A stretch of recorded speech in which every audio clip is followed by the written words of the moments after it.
সকলে বাইবেলকে বার করবো আর বলবো, প্রভু যে বাক্যকে শুনবো সে বাক্যকে শোনার দ্বারা আমার জীবনে 100 গুণ ফল আসুক। কোনো অন্ধকার শক্তি আমার জীবন থেকে কোনো বাক্য কোনো ফলকে চুরি করতে না পারুক। সকলে বলুক, প্রভু আমার জীবনের পর দয়া করো প্রভু, প্রভু আমার জীবনের পর করুণা করো প্রভু। প্রভু তোমার বাক্যে গেহরা ভেদকে আমার জীবনে প্রকাশ করো প্রভু।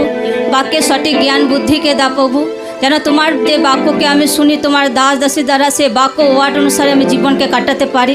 প্রভু তুই সে সচ্চাই সে পবিত্রতা আমার জীবনে পর আসুক, সে বাক্যে গেহরা ভেদ আমার জীবনে পর আসুক, বাক্যের সঠিক নলেজ বুদ্ধি আমার জীবনে পর আসুক, বাক্যে গভীর ভেদকে প্রভু আমার জীবনে পর দাও প্রভু। আমার জীবনে বাক্য পড়া আত্মাকে দাও প্রভু, বাক্য পড়ার জন্য আমার ভুক আর প্যাসকে দাও প্রভু, যেন আমি তোমার বাক্য রোজ প্রতিদিন পড়তে পারি প্রভু।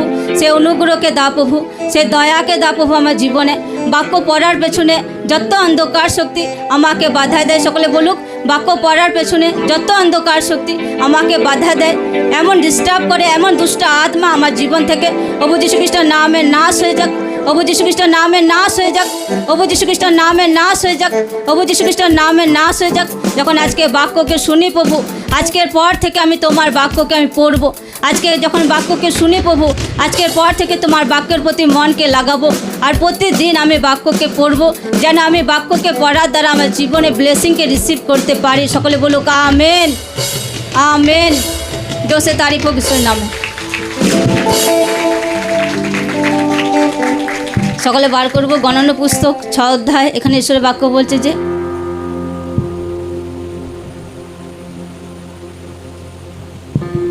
এখানে ঈশ্বরের বাক্য বলছে গণনা পুস্তক 6 অধ্যায় 22 পদ। আর সদাপ্রভু মোশিকে কহিলেন, তুমি হারুন ও তাহার পুত্রকে বলো, তোমার ইসরায়েলের সন্তানগণকে এরূপে আশীর্বাদ করিবে, তাহাদিওকে বলিবে, সদাপ্রভু তোমাকে আশীর্বাদ করুক ও তোমাকে রক্ষা করুক। সকলে বলুক আমেন।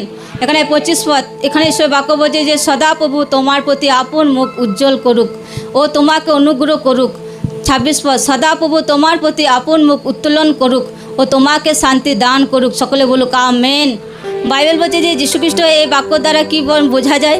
বাইবেল বলছে যীশুখ্রিস্ট জীবিত ঈশ্বর, সে মানুষদের জীবনে শান্তিকে দেয়, সে মানুষের জীবনে অনুগ্রহকে দেয়, সে মানুষের জীবনে আশীর্বাদকে দেয়। বাইবেল বলছে যে সে ঈশ্বরের বাক্যতে বায়দা করে, ঈশ্বরের বাক্যতে প্রতিজ্ঞা করে যে ঈশ্বর আমাদের জীবন পরিবারকে রক্ষা করে, ঈশ্বর আমাদের জীবনে আশীর্বাদ করে, ঈশ্বর আমাদের জীবনে শান্তিকে দেয়, ঈশ্বর আমাদের জীবনে অনুগ্রহকে দেয়। হালেলুয়া। কোনো ব্যক্তি চাইছে যে প্রভু আমার হাতের কাজে আশীর্বাদ করো, আমাকে ব্যাংক ব্যালেন্সে আশীর্বাদ করো, আমার জমির সহিত আশীর্বাদ করো, আমাকে জায়গার সহিত আশীর্বাদ করো, আমাকে হর এক বিষয়ে আশীর্বাদ করো। বাইবেল বলছে এই বাক্য অনুসারে যখন কোনো ব্যক্তি প্রার্থনা করে যে সদাপ্রভু তোমাকে আশীর্বাদ করুক ও তোমাকে রক্ষা করুক, এই বাক্য অনুসারে লোকরা প্রার্থনা করতে পারে যে প্রভু তোমার বাক্যতে বায়দা করেছে তুমি যে সদাপ্রভু আশীর্বাদ করে, সদাপ্রভু অনুগ্রহকে দেয়, সদাপ্রভু শান্তিকে দেয়। প্রভু এই বাক্য অনুসারে আমার জীবনে শান্তির আত্মা কাজ করুক, আমার পরিবারের উপর শান্তির আত্মা কার্য করুক। যত অন্ধকার শক্তি, যত অশান্তির আত্মা আমার জীবন পরিবার ম্যারেজ লাইফে কাজ করে, হোলি গোস্ট ফায়ার দ্বারা আউট হোক প্রভু যীশু খ্রিস্টের নামে। এই বাক্য অনুসারে আমার জীবন থেকে সারে অশান্তির আত্মা আউট হোক। লোকরা এইভাবে প্রার্থনা করতে পারে। কেন লোকদের জীবন থেকে অশান্তি, ঝগড়া, ক্লেশ যেতে চায় না? কারণ লোকরা বাক্য অনুসারে প্রার্থনা করে না। কারণ আপনি শুধু মুখে বলে যাবেন যে প্রভু আমার জীবনে শান্তি দাও, শান্তি দাও, শান্তি দাও, সেটা কিছু টাইমে ঈশ্বর শান্তি অনুগ্রহকে দেয়। তো আপনাকে তারপর থেকে কি করতে হবে? আপনাকে বাক্য যেটা পড়ছেন সে বাক্য অনুসারে আপনাকে প্রার্থনা করতে হবে। বাক্য অনুসারে শান্তির আত্মা আপনার জীবনে পরিবারের উপর ঘোষণা করতে হবে। বাক্য অনুসারে ঈশ্বরের কাছে দয়া, অনুগ্রহ, গ্রেসকে চাইতে হবে। বাক্য অনুসারে ঈশ্বরের কাছে সুরক্ষাকে চাইতে হবে। বাক্য অনুসারে ব্লেসিংকে আপনার জীবনে নেওয়ার জন্য বাক্য অনুসারে চাইতে হবে। হালেলুয়া। যখন আপনি চাইবেন যে প্রভু আমার হাতের কাজে, আমার ব্যবসাতে, আমার চাকরিতে, আমার জবে, আমার হাতের কাজে, পশুতে, ধন সম্পত্তিতে আশীর্বাদ করো, বাক্য অনুসারে যখন আপনি প্রার্থনা করবেন সে রেজাল্ট, সে উত্তর আপনার জীবনে খুব তাড়াতাড়ি আসবে। হালেলুয়া। যদি আপনি শুধু মুখেই বলে যান যে প্রভু আমার জীবনে শান্তি দাও, আমার জীবনে অনুগ্রহ দাও, তো সেটা কিছু টাইমে আসে, সারা বছর আসে না। কারণ ঈশ্বর বাক্য আমাদের পড়তে বলে। কারণ বাইবেল বলছে যে প্রভু যীশু খ্রিস্ট জীবিত ঈশ্বর আছে, বাক্যতেই বিশ্বস্ত থাকে। হালেলুয়া। আপনি মুখে কি হয়, অনেক টাইমে কী হয়, লোকদের জীবনে মুখে যা আসে সেটাই বলে দেয়, কিন্তু আপনাকে বাক্য অনুসারে ঈশ্বরের কাছে ক্লেম করতে হবে। বাক্য অনুসারে ঈশ্বরের সামনে আপনাকে বলতে হবে যে আপনি বাক্য থেকে আপনি ঈশ্বরকে দেখান যে প্রভু তোমার এই বাক্য, এই অধ্যায়, এই চ্যাপ্টার, এই পদে লেখা আছে, তো এই বাক্য অনুসারে আমার জীবনের পর আশীর্বাদ করো, অনুগ্রহকে দাও, দয়াকে দাও, শান্তিকে দাও। ঈশ্বর সে বাক্য আপনার জীবনে পুরা করবে প্রভু যীশু খ্রিস্টের নামে। কারণ বাক্য যে আছে, বাক্য আমাদের কি হয়, ক্লেম করতে হয়। হার ব্যক্তিকে বলতে হয় ঈশ্বরের বাক্য অনুসারে। কিন্তু কোনো ব্যক্তি যদি বাইবেলই না পড়ে, বাক্যই না শেখে, সে ঈশ্বরের কাছে বলবে কি? সে শুধু মুখে বলবে। কারণ আপনাকে এমন ব্যক্তি হতে হবে, শুধু আপনি মুখেই বলে দিলেন, কোনো বাক্য মেলালেন না, বাক্যই যোগ করলেন না, সেই ব্লেসিং স্থির থাকবে না। যখন আপনি কোনো কিছু শয়তানের সঙ্গে লড়াই করবেন, কোনো কিছু বিষয় নিয়ে প্রার্থনা করবেন, সেটা বাক্য আছে, সে বাক্য অনুসারে ঈশ্বরের সামনে প্রার্থনা করার দরকার আছে। যদি আমরা দেখি দেশের সেনাবাহিনী, তারা শুধু হাত নিয়ে লড়াই করে না, তারা বন্দুক নিয়ে লড়াই করে। তাদের কাছে অস্ত্র থাকে, যেন শত্রুরা, বিরোধীরা যখন আসে অ্যাটাক করার জন্য তাদের জীবনের সুরক্ষা, দেশের সুরক্ষা রাখতে পারে, তারা সেটা দিয়ে লড়াই করতে পারে। হালেলুয়া। অস্ত্র দরকার পড়ে। ঠিক তেমনই কোনো ব্যক্তি আত্মিক জীবনে বাক্য, আত্মিক হাতিয়ার দরকার পড়ে। আপনি চাইছেন যে প্রভু আমার ম্যারেজ লাইফ থেকে অশান্তির আত্মা দূর হোক, নেশার আত্মা দূর হোক। সে নেশার আত্মা দূর হবে কিভাবে? সে বাক্য যদি আপনি ঈশ্বরের সামনে না রাখছেন, আর সে বাক্য অনুসারে ঈশ্বরকে না দেখাচ্ছেন যে প্রভু তোমার বাক্যতে লেখা আছে যে তুমি উদ্ধার পাও, তোমার দ্বারা তোমার পরিবার উদ্ধার পাবে। প্রভু এই বাক্য তো আমার জীবনে পুরা করেছো, এ বাক্য আমি চাই প্রভু, তোমার কাছে আমি প্রার্থনা করি, আমার স্বামীর জীবনে পুরা করো, আমার বাচ্চাদের জীবনে পুরা করো, আমার পরিবারের পর পুরা করো। যেমন আমি তোমাকে জেনেছি, আমি উদ্ধার পেয়েছি, যেন আমার পরিবারের লোকরা উদ্ধার পায় প্রভু যীশু খ্রিস্টের নামে। কারণ আপনাকে এরকম প্রার্থনা করবেন, আপনি লাগাতার করে যাবেন, দেখবেন আপনার জীবনে ফায়ার বাড়বে। দেখবেন যে ব্যক্তি বাক্য সহিত প্রার্থনা করে, বাক্য মেন কি হচ্ছে, ঈশ্বরের বাক্য কম বলে লোকরা এমনি মুখে বেশি কথা বলে। বেশি থেকে বেশি লোকদের বাক্য বার করতে হবে বাইবেল থেকে, বার করে নোট করে রাখতে হবে একদম বাইবেলের পেছন দিকে। তো সেই বাক্য যখনই বলবেন আপনি সেটার সাথে বাক্য মিলান। আপনার জীবনে ব্লেসিং দরকার, বাচ্চা, সে বাচ্চার ব্লেসিংয়ের বাক্য আছে, সেটা মিলান। আপনার জীবনে হাতের কাজ দরকার, হাতের কাজে বাক্য সে মিলান। আপনি যখনই যা কিছু বিষয়ে প্রার্থনা করবেন, সেটার সাথে বাক্য আপনাকে যোগ করতে হবে। শুধু যদি আপনি বলে যান কোনো কাজ হবে না। যখন আপনি বাক্যকে মিলাবেন আর প্রার্থনা করবেন, ফায়ারকে রিলিজ করবেন, আমি বিশ্বাস করি আপনার জীবন থেকে বড় শয়তানি বন্ধন নাশ হয়ে যাবে প্রভু যীশু খ্রিস্টের নামে। কারণ বাক্য এত পাওয়ারফুল আছে, বাক্য এত পাওয়ার আছে। বাক্য লোকরা শিখুক আর জানুক, পড়ুক, বাক্যকে বুঝুক। কারণ বাক্য একটা বাক্য বহুত পরিমাণে পাওয়ারফুল আছে।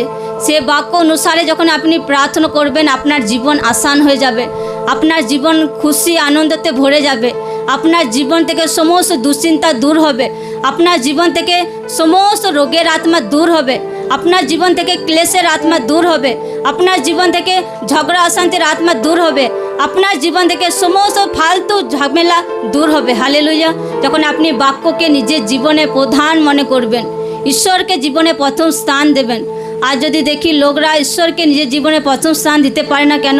কারণ আমার নিজের অভিজ্ঞতা আমি দেখেছি, যদি জীবনে প্রথম স্থান কোনো ব্যক্তি ঈশ্বরকে না রাখছে, কেউ তার ওয়াইফকে রাখছে, কেউ তার কাজকে রাখছে, কেউ তার চাকরিকে রাখছে, কেউ তার ব্যবসাকে রাখছে, কেউ তার হাজব্যান্ডকে রাখছে, তাকে দুঃখী বানাবে, সে ব্যক্তি দুঃখী বানাবে, সেই ব্যবসায় সে ব্যক্তিকে দুঃখী বানাবে। হালেলুয়া।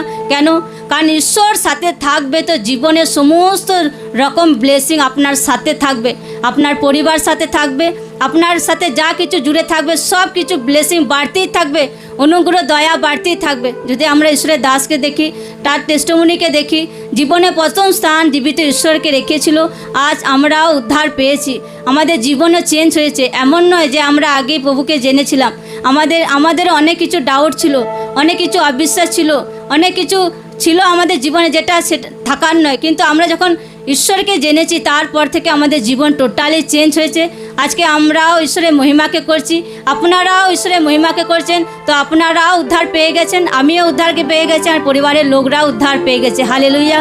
একটা ব্যক্তির জীবনে স্টেপ নেওয়ার দ্বারা কত ব্যক্তির জীবন চেঞ্জ হতে পারে। হালেলুয়া। তো ঈশ্বর আপনার জীবনে একটা বড় স্টেপকে নিতে দেখতে চাই। কীরকম? যখন আপনার জীবনে বড় চ্যালেঞ্জ এসেছে, আপনার পরিবারের লোকরা বিরোধ করছে, আপনার জীবনে অনেক ডাউট আসছে, অনেক সন্দেহ আসছে যে আমি ঈশ্বরের পথে চলবো না, ঈশ্বরের বাক্য ফলো করব না। আপনাকে বিশ্বাস রাখতে হবে যে আমাকে ঈশ্বরের পথে চলতে হবে, ঈশ্বরের বাক্যকে আমাকে ফলো করতে হবে।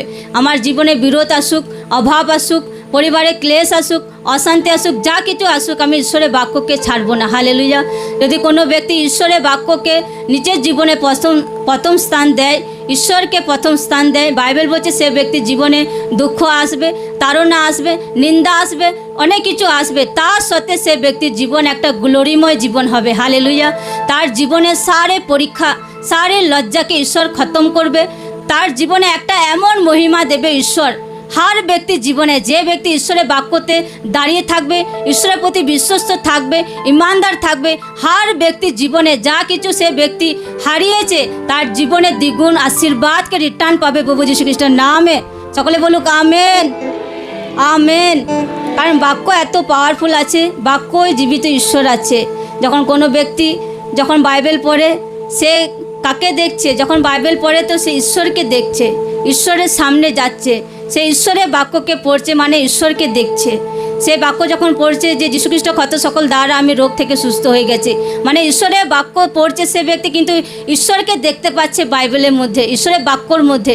তো সে বাক্যকে বিশ্বাস করছে কোনো ব্যক্তি। সে বাক্য যখন নিজের জীবনে ঘোষণা করছে যে আমার জীবনে যত বড় রোগ থাকুক না কেন সে রোগ বড় নয়, ঈশ্বর বড় আছে, ঈশ্বরের দয়া বড় আছে, ঈশ্বরের অনুগ্রহ বড় আছে, ঈশ্বরের হাত বড় আছে। ঈশ্বরের বাক্য বায়দা করে যে যীশুখ্রিস্ট ক্ষত সকল দ্বারা আমরা রোগ থেকে সুস্থ হয়ে গেছি। সে বাক্য আমার শরীরের উপর ঘোষণা করি পুরা হোক। ও আমার জীবনে ক্যান্সার রোগকে সুস্থ করো, আমার জীবনে টিবি রোগকে সুস্থ করো, আমার জীবনে প্যারালাইজ রোগকে সুস্থ করো। সে বাক্য আমার জীবনে পুরা হোক, সে বাক্য আমার জীবনে জীবিত হোক, আমার শরীরের উপর জীবিত হোক, আমার হাড়ের উপর জীবিত হোক, আমার লাইফের উপর জীবিত হোক, আমার মনে জীবিত হোক, আমার মাইন্ডে জীবিত হোক। লোকরা সেই বাক্যকে ঘোষণা করতে পারে। হালেলুয়া। তো জোরসে তারিফ হোক ঈশ্বরের নামে। তো লোকরা বাক্য পড়ুক, বাক্য পড়ুক, কারণ বাক্য জীবিত ঈশ্বর আছে। বাক্য আপনি যদি না পড়েন, আপনি একবেলা খাবেন না তাও ঠিক আছে, কিন্তু আপনাকে বাক্য পড়তে হবে, কারণ বাক্য আপনার জীবনে আধার বানাতে হবে। হালেলুয়া। যদি কোনো স্টুডেন্ট পড়তে যায়, বই না নিয়ে যায়, সে পরীক্ষায় পাস করবে? কোনো ছাত্র যদি পড়তে যায়, সে বই নিয়ে যায় না, শুধু পড়তে যায়, শুধু পড়তে যায়, সে ছাত্র মনে থাকে? সে ছাত্র যখন পরীক্ষা আসে সে টাইমে পরীক্ষায় পাস করবে? করবে না। ঠিক তেমনই কোনো ব্যক্তি প্রার্থনায় আসে, বাইবেল পড়ে না, সে শুধু প্রার্থনা করে, বাইবেলই পড়ে না, তো সে ব্যক্তি পরীক্ষার টাইমে জিতবে? আমার মনে হয় তো সে ব্যক্তি পরীক্ষার টাইমে নিরাশা হবে, হতাশা হবে, দুঃখী হবে, মন উদাস হয়ে যাবে। কেন? কারণ সে ব্যক্তিকে উচিত ছিল যখন আমি আত্মিক স্কুলে যাচ্ছি, মানে মণ্ডলীতে যাচ্ছি, আমি বাইবেলও সাথে নিয়ে যাচ্ছি, বাক্যও পড়ছি, সে অনুসারে প্রার্থনাকে করছি, তো শয়তানকে আমি হারাতে পারবো প্রভু যীশু খ্রিস্টের নামে।